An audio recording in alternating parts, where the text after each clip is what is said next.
Halo Ibu dan teman-teman, perkenalkan, nama lengkap saya Maria Lisana Gelo, NIM 204 111076.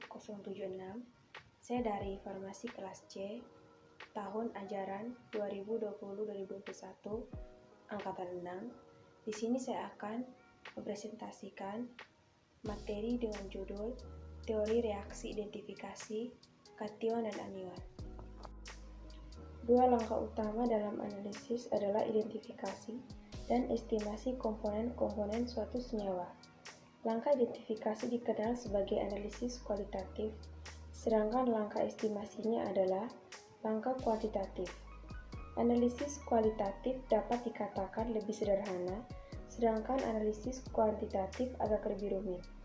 Analisis kualitatif bertujuan mengidentifikasi penyusun-penyusun suatu zat, campuran-campuran zat, atau larutan-larutan yang biasanya unsur-unsur penyusunannya bergabung antara yang satu dengan yang lain.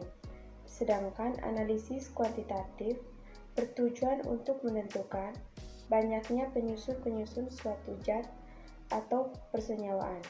Biasanya identifikasi zat dilakukan dengan penambahan zat lain yang susunannya telah diketahui sehingga terjadi perubahan atau reaksi kimia.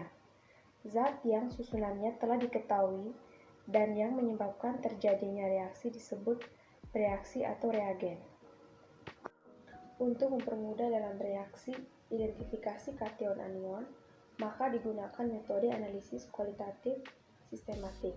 Metode ini merupakan pengklasifikasian kation ke dalam 5 golongan.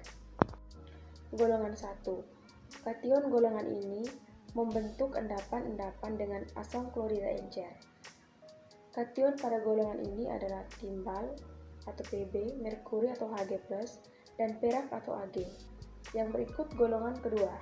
Kation golongan 2 akan memberikan endapan jika direaksikan dengan hidrogen sulfida dalam susunan asam mineral encer. Kation golongan 2 masih dibedakan menjadi yang pertama, kation dapat larut dalam polisulfida yaitu timah golongan 3, arsenik golongan 3, arsenik golongan 5, timah golongan 2, stibium golongan 3, stibium golongan 5, dan timah golongan 4. Yang berikut kation yang tidak dapat larut dalam polisulfida yaitu bismut, tembaga, merkuri, dan kadmium. Kemudian golongan 3.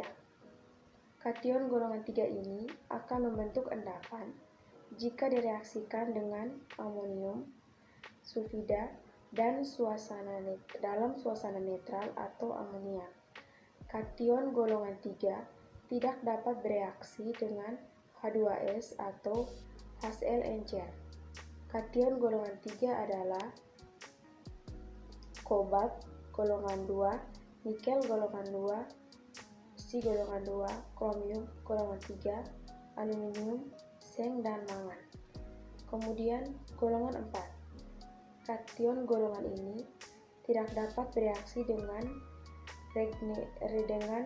regensia golongan 1, 2, dan 3. Kation-kation ini membentuk endapan dengan adanya amonium klorida dalam suasana netral atau sedikit asam.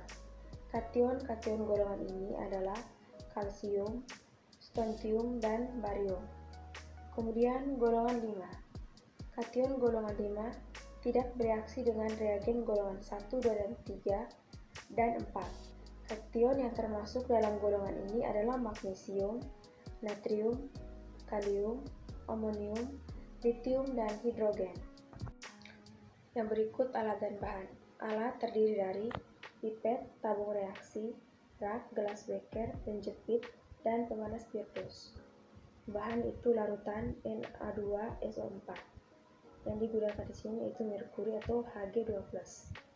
Jika ion Hg2+ direaksikan dengan larutan Na2S, akan terbentuk endapan putih yang kemudian berubah menjadi kuning, lalu coklat, dan akhirnya hitam.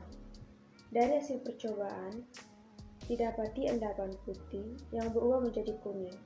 Reaksi yang terjadi adalah HgCl2 tambah Na2S menjadi HgS tambah 2NaCl.